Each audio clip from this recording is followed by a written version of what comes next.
Welcome back to our running series on chronology. This is part 3 of an ongoing exploration of a novel idea for making sense of the past and future of human history according to Christian and Jewish tradition. This is going to be the last video that focuses on the past, and from here on out, things are going to get a lot more heady. Previously, we conducted an analysis on the calculation of the time since creation, arriving at the year 5954 by combining the numerical consensus among manuscripts with the established interpretive tradition existing within both Orthodox Christianity and Orthodox Judaism. Afterward, we learned how not only are 1,000 years literally as a day unto the Lord, but that human history is divided into 3 2,000-year ages: the age of chaos, the age of law, and the age of Messiah or Christ. The testimony of the rabbis embarrasses their own unbelief in order to faithfully preserve this tradition. If you haven't yet seen our calculation of the year or the explanation of millennial turnings, please check out the previous 2 videos on this channel. Now that we've laid the groundwork, we can begin to build. My thesis is that between these 3 ages, there is a certain rhyme scheme that dances the same dance 3 different times. I'm going to lay out a handful of the most significant events in human history on timelines and unveil a master pattern to destiny. Each of these 3 ages all have key archetypes and plot devices that consistently play out in their own ways at nearly identical relative times. What's more than that, there are different spiritual environments that predispose that period to one side of 4 binaries: persecution or sovereignty, open miracles or disenchantment, holy leadership or holy laity, and material hardship or material ease.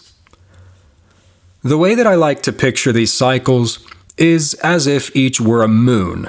Throughout the cycle of 2,000 years, the moon's light begins in darkness and waxes stronger until it reaches full brightness. After that, it switches from increase to decrease, and so slowly wanes back again into darkness. The moon here is a symbol for humanity as the church. Whether the church of the patriarchs, the church of the Old Covenant, or the church of the New Covenant. She begins very small, gradually becomes large and gains tremendous dominion, and then shrinks back again into relative darkness. You'll see what I mean when we graph it out and begin plotting certain events on the timeline. This model is an extremely powerful tool for understanding the big picture of redemption and, I believe, makes the most sense out of the past 2,000 years of church history. This model explains a lot of questions that don't have easy answers, such as why wasn't the creed formed earlier than it was? Or why did God let the Great Schism happen? Why did God wait so long to convert the Slavs? Why did Constantinople fall when it did? And most importantly, why has orthodoxy been subjugated to such stagnation and obscurity in the recent centuries? One way to answer these questions is to sew a connecting thread between them, then step back and see how they all form a unified mosaic. Ready? Let's begin.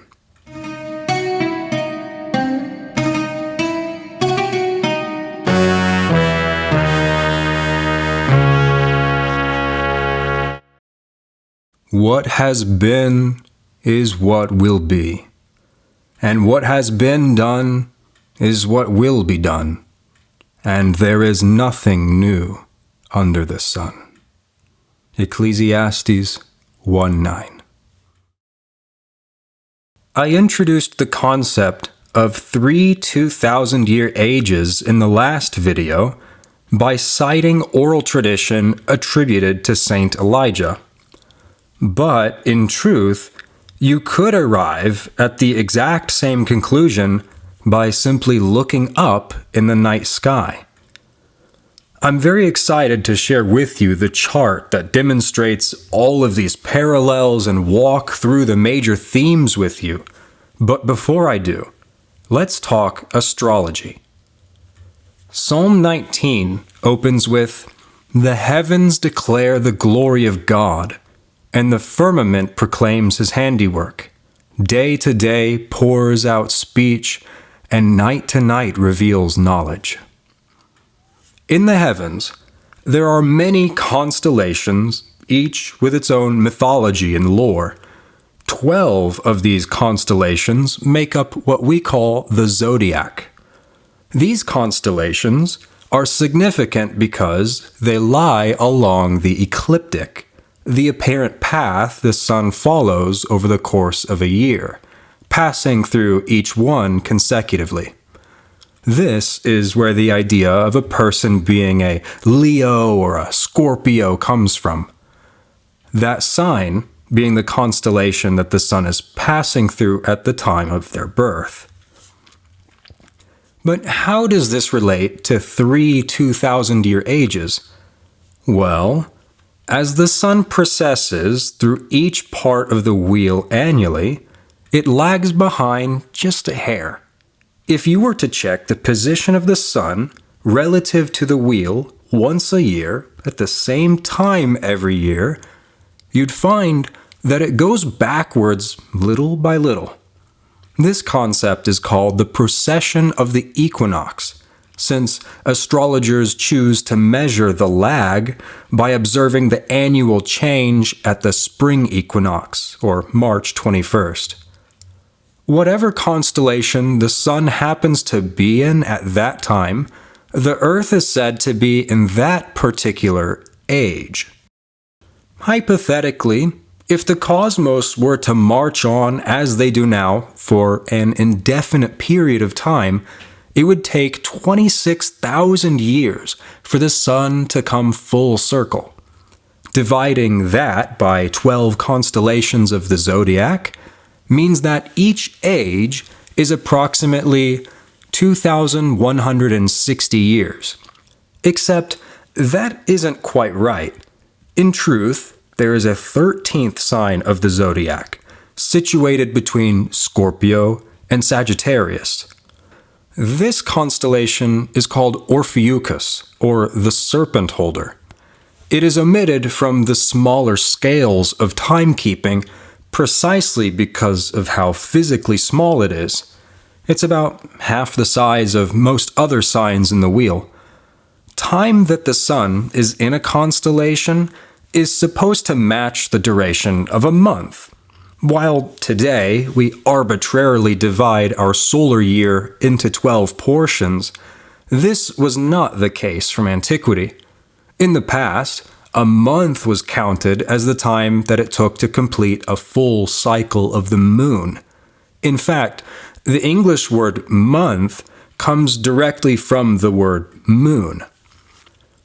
When a year is calculated by lunar cycles, you still get 12 months, but you come up a bit short of a true solar year, the days counted from one spring equinox to the next.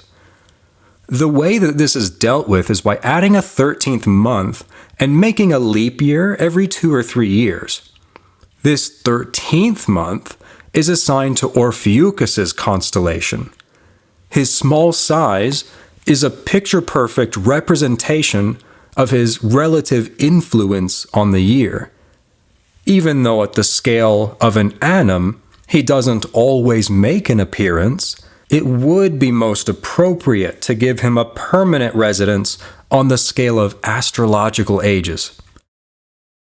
Astrologers divide the wheel into equal portions on all time scales, even though none of the constellations are literally the same size.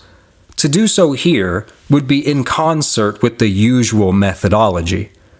Taken this way, 26,000 years divided by 13 comes to 2,000 years. All that to say, 2,000 years is the actual length of each astrological age, which of course means that the 3 ages for which creation has existed thus far all have specific signs associated with them. When we map our 3 2,000-year ages onto their respective constellations, we find that the age of chaos correlates with the sign of the bull, the age of law correlates with the sign of the ram, and the age of Christ correlates with the sign of the fish. Taurus, the bull, is most fitting for the strength and vitality of the men with long lifespans, tremendous physical strength, and especially violent inclinations, not to mention the Nephilim. Aries, the ram, is most fitting as an icon for the Passover sacrifice. Additionally, sheep are kept in flocks and require shepherds, something that came to characterize the relationship of God to Israel and also of the 70 angels appointed over their respective Gentile nations.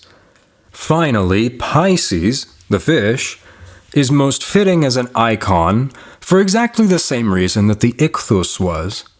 Not only that, but spiritual birth comes through the water of baptism, and the children of God multiply not like breeding animals, but instead more like spawning schools of fish. Now, if these signs are all taken together, their pictographs also recount the story of the fall of man. If you look one sign ahead of the bull, you'll find Gemini, a picture of humanity as a couple. The sun processes backwards through the constellations because of the fall, and each creature is weaker and has less agency than the one before it.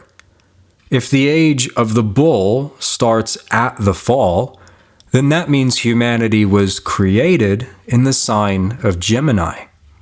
Humanity begins in Eden as truly human, but after the fall, downgrades from being truly human to being a powerful beast, then is downgraded further to being a weak beast, then is downgraded even further to being a mindless fish, and finally, as the next age is Aquarius, we are destined to choose between being dissolved into an impersonal flow of water or regaining our original humanity. Okay, we're all finished with our stargazing. But that's the final word on the existence of 2,000-year ages. As promised, we're now going to be comparing these ages one to another to find common themes between them. Let's graph it out on 3 timelines.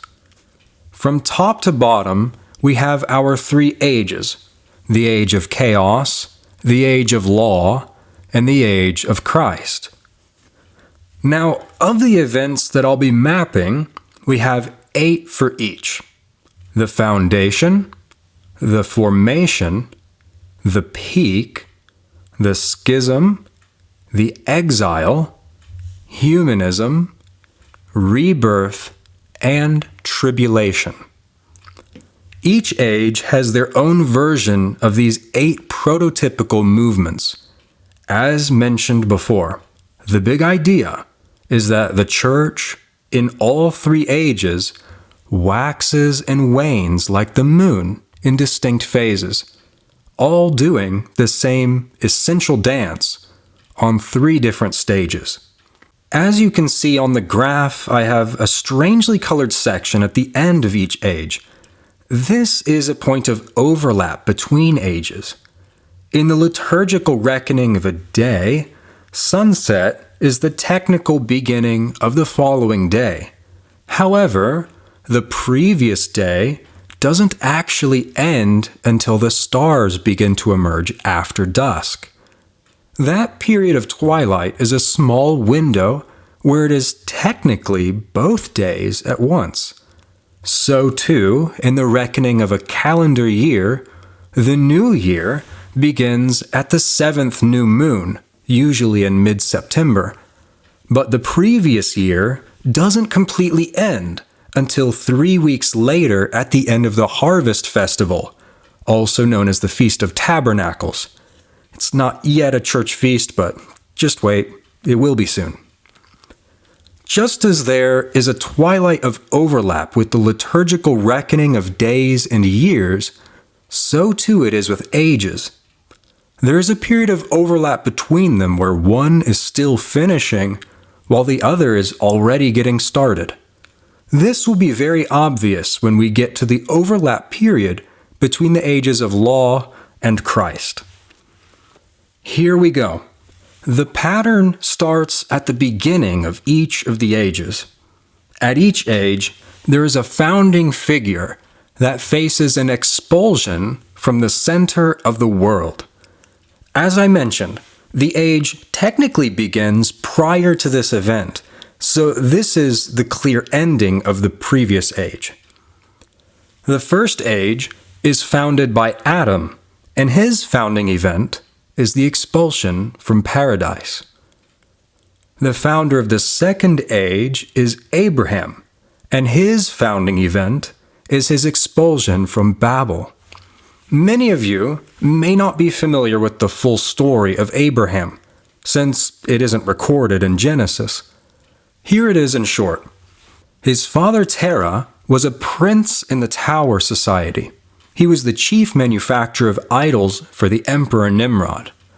When Abraham was soon to be born, Nimrod's astrologers saw a sign in the stars that a new king was to be born that would swallow up Nimrod's kingdom. Because of this, Nimrod sought to kill Abraham. Nimrod came to Terah and tried to bribe him to abort his son. So, Terah lied to the emperor and sent Abraham's mother to live in a cave and raise Abraham there. When Abraham was 10 years old, he was sent to live with Noah out west and lived there until he turned 50. At that time, Abraham returned to the tower and confronted his father about the idols. Abraham zealously destroyed all of his father's idols, and so Terah turned him in to the authorities. Nimrod sentenced Abraham to death in a fiery furnace, but, like what would later happen to the three youths, Abraham stood unharmed in the flames. It was after that episode that he was expelled from the tower, but because of the miracle, his father and many other souls were won to faith and left with him. For the third age, the founder is Christ, of course, and his founding event is the church's expulsion from the Second Temple because it was destroyed. It may seem odd that I chose this as the founding event, but don't be confused by the language here. The true beginning to an age is prior to this, when the twilight period of overlap begins. So that's where the cross and resurrection go. This is the point at which the age is fully in Christ and no longer in the law. Hence, we have the destruction of the Second Temple by Emperor Vespasian. The common theme among all three ages is the founding figure leaving the centerpiece of the world. Eden, the Great Tower, and the Second Temple in Jerusalem are all the same symbol. The stage of formation comes after the founding society has reached a critical mass that signals the end to its adolescent development. For each of the three ages, their maturity comes at different times, but only by a relatively small margin. The first is 325 years into the age, the second is 430 years, and the third is 250 years. In the first age, the church hits its maturity with Enosh, when it is said that at that time men began to call upon the name of the Lord. This is against the backdrop of a world ruled by Cain and his family, since they have technology and culture superior in every way to any rival society. However, Enosh and his cohort establish a visible society based on fidelity to the Creator as taught by repentant Adam. In the second age, the state of formation is when Israel is brought out of Egypt and is gathered with God at Mount Sinai. In the third age, Christians are martyred by the Roman government until they win over the souls of all Rome, resulting in the conversion of the empire itself. In all of these, a trial by fire leads a fledgling church to grow under duress until critical mass is reached and their identity is named publicly. The nations of murderous Cain, the burden of slavery in Egypt, and the martyrdom under pagan Rome are all one symbol. The naming of identity in Enosh's men calling upon the Lord, Israel meeting the Lord at Mount Sinai, and the dual identity naming of the Roman emperor calling upon the Lord and the formulation of the Creed at Nicaea are also one symbol. Each of these newly formed public societies of faith grew and increased until a peak in their strength. This happens at just over 900 years from the beginning of each age. For the first age, this peak is with the theocratic world alliance headed by Methuselah. This is also another story with which many of you may not be familiar, so I will briefly summarize. If you'd like to read it yourself, please see the book of Jasher. In short, after Enoch begat Methuselah, Enoch retreated to live as a hermit and commune with God. After a while, an angel appeared to him and told him to go back into the world and teach all mankind how to be righteous. When he reappeared, all of mankind came to hear his wisdom. Very soon, every prince and king in all the earth sat at Enoch's feet and asked him to rule over them. He reigned as priest-king of all humanity for over 200 years until his translation. After his translation, all of the kings of the earth took his son Methuselah and begged him to be their king. So he succeeded his father Enoch and ruled over the world in peace. This was the peak of the church's light in the first age. In the second age, the nation of Israel reached its height of righteousness after David passed his kingdom to his son Solomon. Solomon built the first temple in Jerusalem and effectively reigned over the entire world in peace. Israel wasn't just an island nation, they had absolute dominance over all global trade, had territory stretching from Egypt to Syria, and made hundreds of marriage alliances with almost everyone else. Israel was the singular superpower and head of the entire world. In the third age, the great peak of Christian influence was in the baptism of Rus. In both previous ages, there was no distinction of nationhood with the church. It was either all of humanity as one nation, or the nation of Israel being the church itself. But here, with the church being made up of distinct and self-sovereign nations, the measure of success won't be political unity, but aggregate devotion. It's only fair that a spiritual kingdom is judged by spiritual criteria. Although in name, Islam controlled North Africa and the Middle East, a sizable portion of their populations were still Christian at this time. The church, unified East and West, reached its absolute height when Vladimir was saved. The height of faith and unity in Methuselah in the inauguration of the first temple under Solomon and the baptism of Rus are all one symbol. In all three cases, a great schism happened immediately following the peak.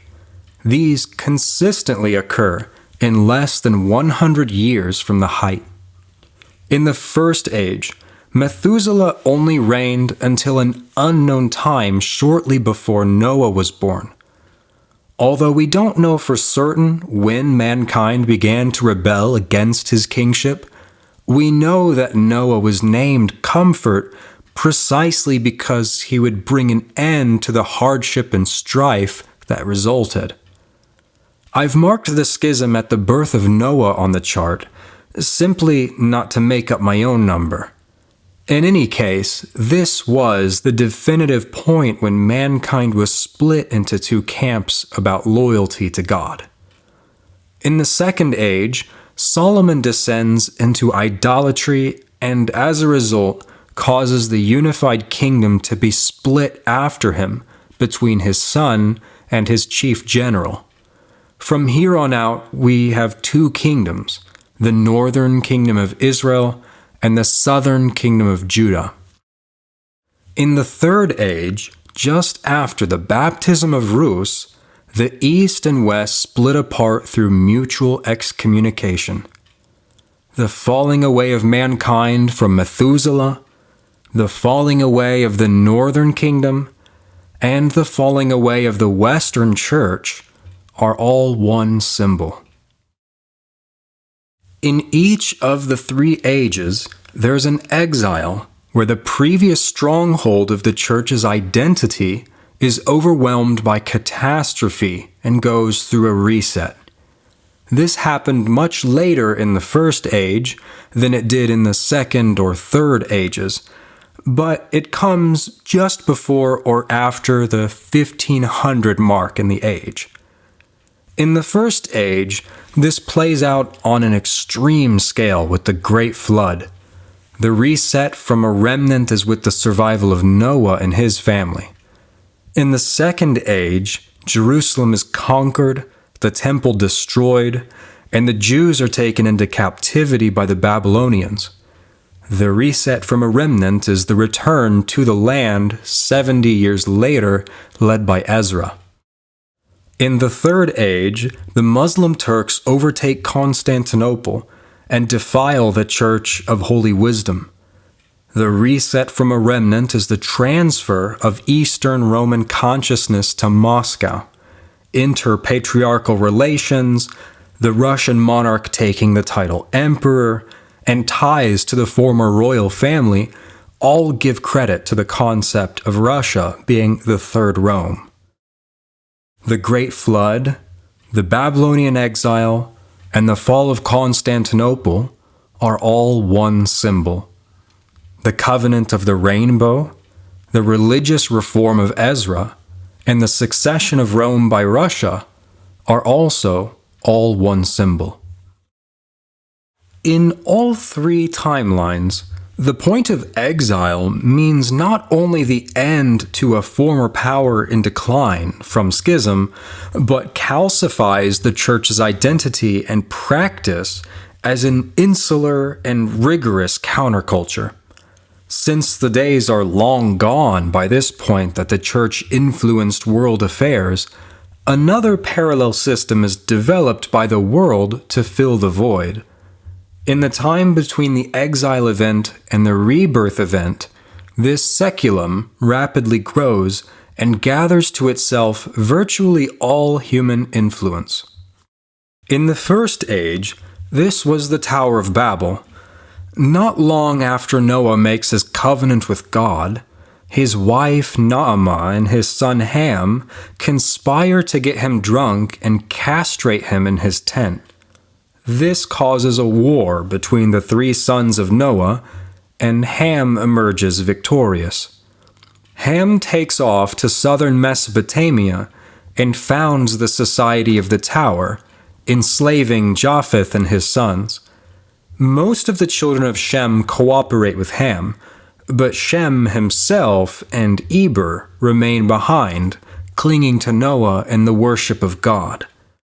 At the tower, they build their own society based on rebellion against God, likely indignation at the perceived injustice of the Great Flood, and build an 8,900-foot tower in an attempt to fortify against any more cataclysmic events from the temperamental demiurge in the sky. In the Second Age, the culture of Hellenism ferments in Greek society, and the tower of Platonic and Aristotelian philosophy is constructed and subsequently exported to the entire world under Alexander the Great. It goes from culture to culture, absorbing and civilizing everything in its path. Once again, the project of humanistic progress emerges in the form of Greco-Roman culture. In the Third Age, the philosophy of revolution and egalitarianism pushes the humanistic agenda for secular civilization. The subjects of all various kingdoms castrated their monarchs to form republics and democracies. Just as with the Tower and philosophy, the concept of inevitable progress re-emerges in our day. In all three ages, humanistic civilization becomes the new object of human devotion. The Tower of Babel, Hellenistic culture, and political revolution are all one symbol. As the new secular world reduces everything to an unfeeling machine, the people become disenchanted and nihilistic. Those of the faithful are defeatist and worn down, and those of the world are burnt out and confused. It's at this time, when the life force of the whole world has been essentially sucked out, that God brings the most impactful event of the age, the rebirth. While the age is not over yet, the rebirth is the true beginning to the age coming next. This event happens 40 years before the foundation event, giving a few decades of overlap for both ages to exist simultaneously. In the first age, this was when Abraham was sent to study God's law in the tents of Noah, Shem, and Eber. They alone were faithful to God at that time, and Abraham was filled with knowledge and experiences that made him capable of later going into Nimrod's furnace completely unfazed. We don't have records about what it was like for Abraham to discover his own destiny and communion with the divine presence, but it wouldn't be far-fetched to say that it was a miraculous event in its own right. In the Second Age, this was the ministry of Christ. From our perspective, it can be hard to see any resemblance between the obscure and relatively melodramatic rebirth of the First Age to the grand drama of Christ's passion and resurrection. However, upon closer examination, you'll find that in both cases, the rebirth didn't have much impact on the wider society until the founding event brought it to light in retrospect. Until the Christian persecution under Nero, the wider society didn't have much awareness of what had gone on in far-flung Judea. A lot of the church's identity was still bound up with the Jewish people as a whole, and the religious center was still the temple in Jerusalem rather than Rome. However, after the persecution of Nero, closer to the founding event, Christianity became public knowledge, and the force of what happened at the rebirth event was only then really brought to public consciousness. The rebirth event to come in this age is predicted by this model to occur in 2030. I'm not a prophet, but I believe that we have enough information in the Bible to say with near certainty what this event will be. I won't spoil it here, so I have it marked as unknown on the chart. Since all three ages are building to the salvation of the world, I think we can observe a pattern of increasing scale in each successive age. Abraham, Noah, Shem, and Eber were a small community and geographically very far from civilization. However, in the second age, what happened previously on an individual scale happened on a national scale, with all of Judea being the stage. For this one, I predict that the entire world will be aware of this rebirth event and be immediately impacted by it. Across all three ages, the revelation of God to Abraham, the revelation of Christ risen from the dead, and whatever revelation is to come in this age are all one symbol. The final common event, the Tribulation, is really the same event as the founding, but with more of an emphasis on the years leading up to it. This takes place at the very end of the 2,000-year mark, within the final decade of an age. In each of these, there is an Antichrist figure that rules over the unified world order. In the first age, Abraham returns to Chaldea to confront his father and the Tower Society at large concerning idol worship.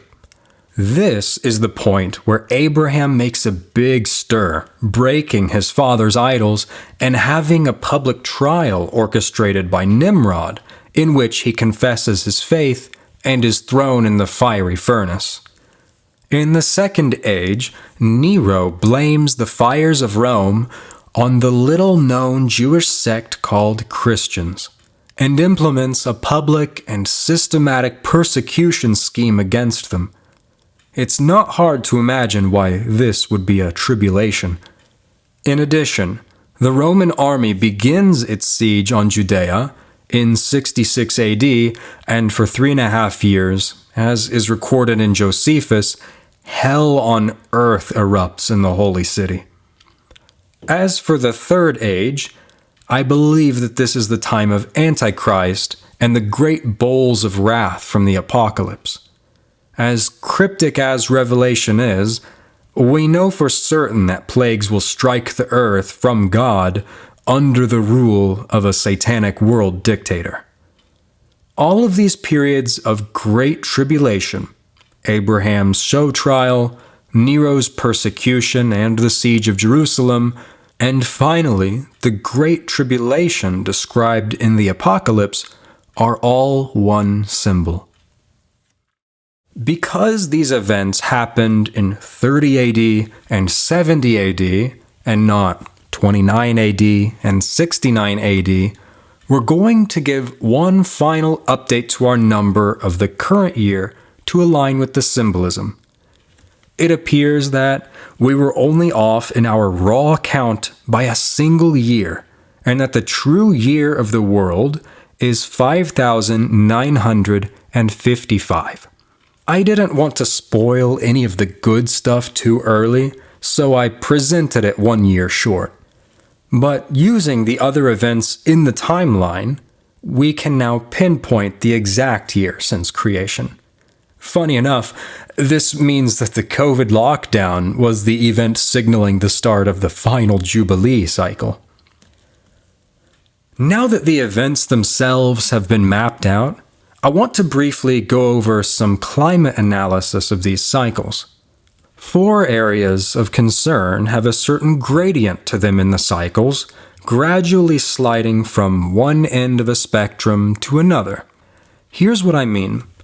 In any given cycle, you'll notice that the church starts off in a period of persecution, gradually moves into a period of sovereignty, and then slides back into persecution.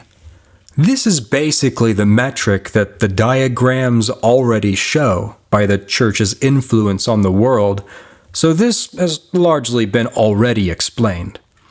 The lesson we can learn from this is that we should expect it to be typical that Christendom fell to humanism. This happened twice already, and though it wasn't destiny, it certainly was the path of least resistance. In each age, there's a sliding scale going between open miracles and disenchantment. This goes straight through the entire age, with the beginning having an overabundance of public signs, and the very end having basically none at all. In the first age, God is still regularly interacting with human beings. He addresses the offerings of Cain and Abel, even personally speaking to Cain before and after his sin. Monastics always get to have miracles more or less, but even the monastic miracles of Enoch were brought out into the public when he began to rule midway through the second quarter. However, by the time we reach Noah's new covenant, that appears to be the last time God speaks to humanity openly. There was basically no intervention by God after Ham did what he did. Noah curses his son, sure, but God allows humanity to run off and live in their own rebellious way for the entire fourth quarter.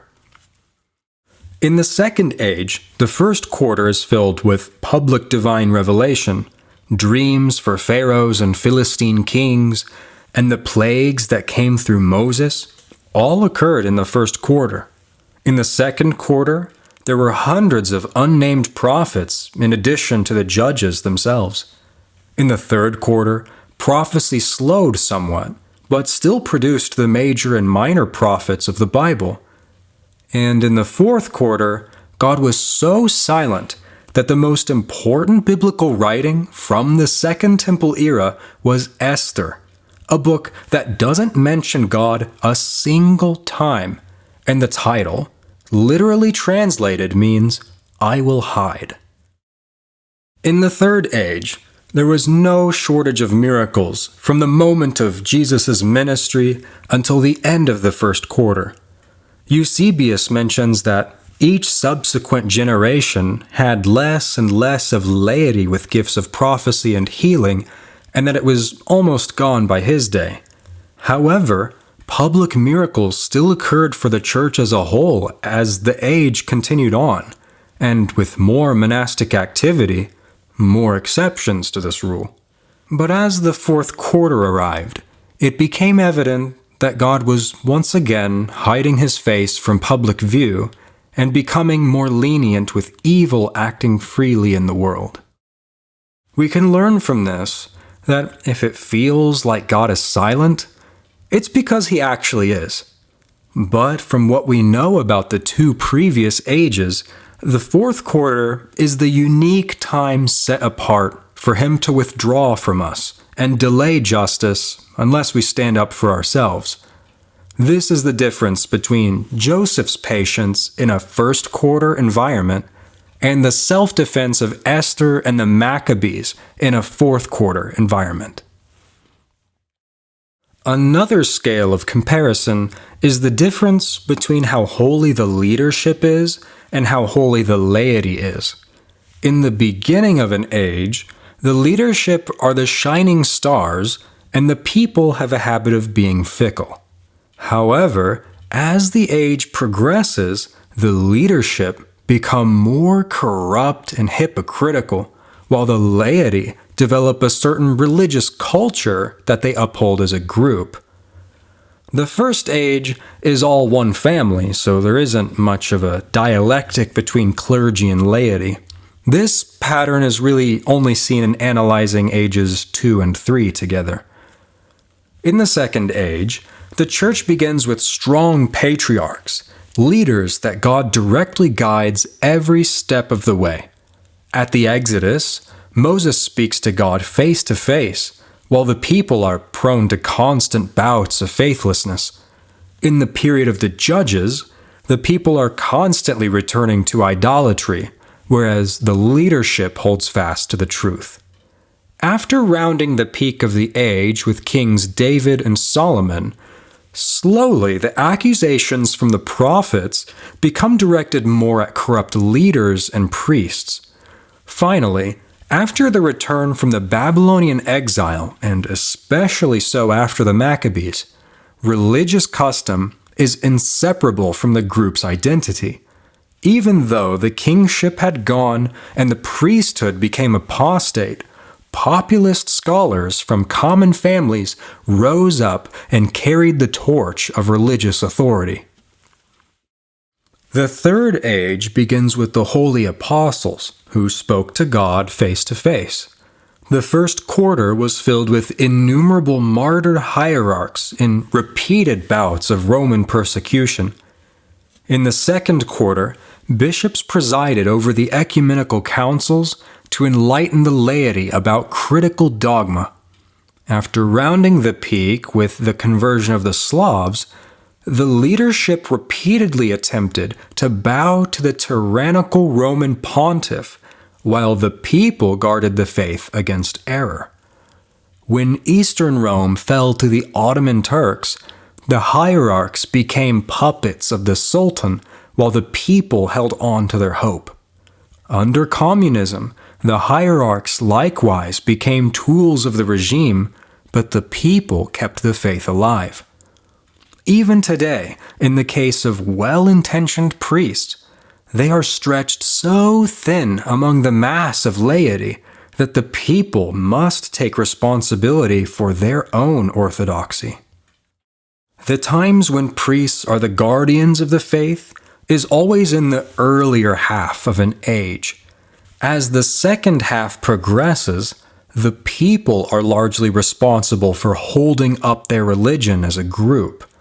At this hour, last time, the priests who dealt the sacraments were taking fat checks from Rome and didn't even believe in the resurrection of the dead. It doesn't mean their sacraments are invalid, and there is no alternative to the temple, but what they are is just glorified vending machines at that point. Very typical of the late fourth quarter. Finally, each age goes from material hardship in the beginning to material ease at the end. In the first age, God curses the ground from Adam's sin, and agricultural output is meager and only achieved through tremendous toil and hardship. However, when Noah is born, he invents farming technology that gives a substantial increase in harvest. After the flood, a major population boom occurs as the whole world uses and improves upon his methods. In the second age, the world reels from the chaos caused by the dispersion of the nations from the tower initially, but eventually stabilizes with international trade toward the middle. By the final quarter, the world is entirely united in empire, and the systems of Roman infrastructure bring another rapid population expansion and abundance of diverse natural resources to all regions of the known world. In this third age, the internal struggles of the Roman Empire caused instability for the world initially. As our age marched on, the various kingdoms in the world cooperated and stabilized their resource management. Toward the end of this age, we've seen global trade networks become unbelievably efficient with technological progress and an unprecedented increase in the population. In all three ages, it is typical to have less stable material growth and resources in the beginning, to stabilize by the middle, and toward the end to have technological innovations that cause gigantic harvests and demographic boosts. All that to say, we live in the darkest possible time out of any point in the cycle of ages. The part in the fourth quarter, right before the rebirth. This is typical of the pattern. to live in a period of time where the church is viewed by society as an antiquated relic, all the while God is totally silent? It ought to be expected that the priesthood is filled with spineless sacrament dispensers, and life is relatively comfortable, but with lots of debt for commoners. The generations that truly are our peers are the people in the Tower of Babel under Nimrod, and the generation before Christ in Rome-occupied Judea. Yes, spiritually, it is as dark can possibly get, but it's also actually par for the course. With only 5 years to go until the long-awaited Rebirth event, the first light of the dawning new age, I want to offer my speculation about what this could be. There's a lot of territory to cover about what those years of twilight have in store for mankind, so I'll just leave 2030's big surprise to your imagination. Until next time.